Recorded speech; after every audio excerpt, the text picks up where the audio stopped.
வணக்கம். இன்று AWS மற்றும் அஷூர் கிளவுட் அமைப்புகளுக்கு இடையே உள்ள முக்கிய கட்டமைப்பு வேறுபாடுகளை அலசுவோம். தயாரா? கிளவுடில் டெவ், டெஸ்ட், ப்ராட் என வெவ்வேறு சூழல்களை எப்படி பாதுகாப்பாக பிரிப்பது? இது ஒரு பெரிய சவால்தானே. இங்கேதான் ஒரு முக்கிய வேறுபாடு.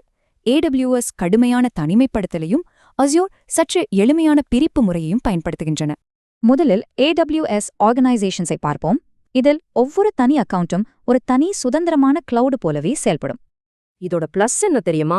பில்லிங், லிமிட்ஸ், வளங்கள் எல்லாமே ஒவ்வொரு கணக்கிற்கும் முழுமையாக தனிமைப்படுத்தப்பட்டிருக்கும். சரி, இப்போது அஷூர் பக்கம் வருவோம். இங்க விஷயமே வேற. AWS போல பாரம்பரிய அக்கவுண்ட்ஸ் முறையை இவர்கள் பயன்படுத்துவதில்லை. அதற்கு பதிலாக ஒரே லாகின் மூலமாக மேனேஜ்மெண்ட் குரூப்ஸ் மற்றும் சப்ஸ்கிரிப்ஷன்ஸை பயன்படுத்தி எல்லா அணுகல்களையும் அஷூர் கட்டுப்படுத்துகிறது.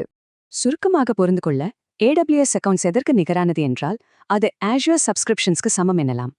சரி, பலருக்கும் இருக்கும் ஒரு சுவாரஸ்யமான கேள்வி, இந்த அமைப்புகளை வைத்து வரம்பற்ற இலவச டியர்களை பெற முடியுமா? டெக்னிக்கலா இது சாத்தியம்தான். ஆனால் உறுதியாக சொல்கிறேன், எந்த ஒரு கிளவுடிலும் இது ஒரு நம்பகமான உத்தியே கிடையாது.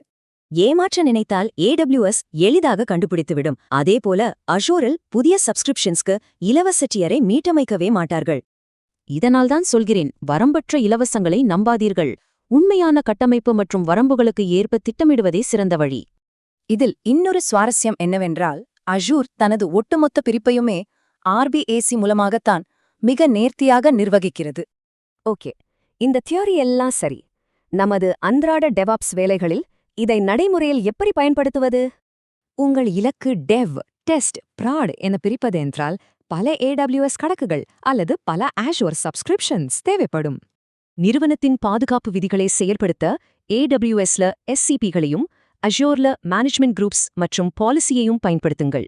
பில்லிங் மற்றும் டெரஃபார்மை பொறுத்தவரை நேரடியாக ஒரு AWS ப்ரொஃபைலையோ அல்லது அஷூர் சப்ஸ்கிரிப்ஷன் ஐடியையோ சுட்டிக்காட்டினால் போதும்.